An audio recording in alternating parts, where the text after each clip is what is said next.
గత డిఎస్సిలో అడిగిన జనరల్ నాలెడ్జ్ ప్రాక్టీస్ బిట్స్. మొదటి ప్రశ్న, మిలిటెంట్ నవజవాన్ భారత్ సభను స్థాపించింది ఎవరి క్రింది వానిలో? మిలిటెంట్ నవజవాన్ భారత్ సభను స్థాపించింది. సరైన సమాధానం భగత్ సింగ్. ఎవరు స్థాపించారంటే భగత్ సింగ్. తర్వాత ప్రశ్న, కాళియట్టం అనే జానపద గిరిజన నృత్యం దీనికి చెందినది క్రింది వానిలో? ఏ రాష్ట్రానికి సంబంధించింది కాళియట్టం అనే జానపదం? కాళియట్టం అనే జానపద గిరిజన నృత్యం అనేది దేనికి చెందిందంటే కేరళ రాష్ట్రానికి సంబంధించింది. ఇది కేరళ రాష్ట్రానికి కాళియట్టం అనే జానపద గిరిజన నృత్యం అనేది.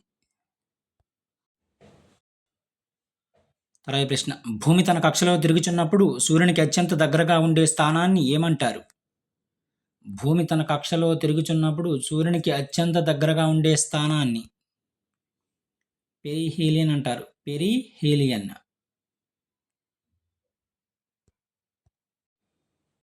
తర్వాత ప్రశ్న, సైమన్ కమిషన్ ఏర్పాటు చేయబడిన సంవత్సరం? సైమన్ కమిషన్ 1927వ సంవత్సరంలో ఏర్పాటు చేయబడింది. సైమన్ కమిషన్ ఏర్పాటు.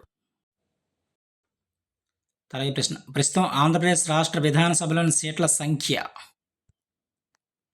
175. తర్వాత ప్రశ్న, కాలానికి మూల ప్రమాణం?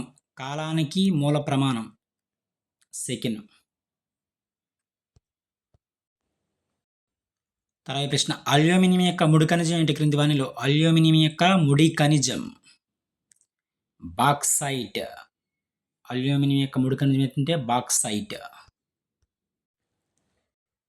తర్వాత ప్రశ్న, జార్ఖండ్ రాష్ట్ర రాజధాని? జార్ఖండ్ రాష్ట్ర రాజధాని ఏదంటే రాంచీ. తర్వాత ప్రశ్న, జపాన్ యొక్క ద్విసభ శాసనసభను ఇలా పిలుస్తారు? జపాన్ యొక్క ద్విసభ శాసనసభను ఇలా పిలుస్తారు? డైట్ అంటారు.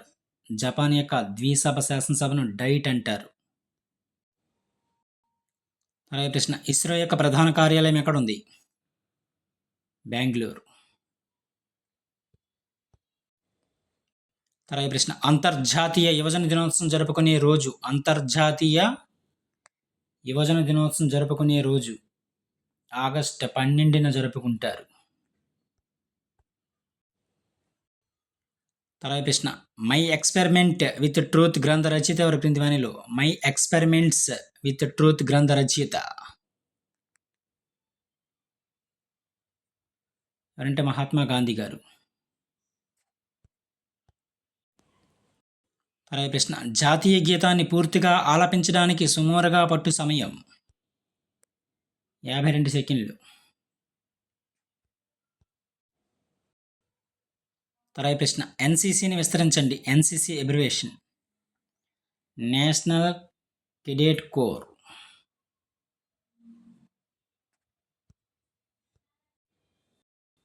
తర్వాత ప్రశ్న, ప్రఖ్యాత పర్యాటక కేంద్రం అరకలోయ ఈ జిల్లాలో కలదు? విశాఖపట్నం. ఇవి కొన్ని ముఖ్యమైన జీకే బిట్స్. Thank you.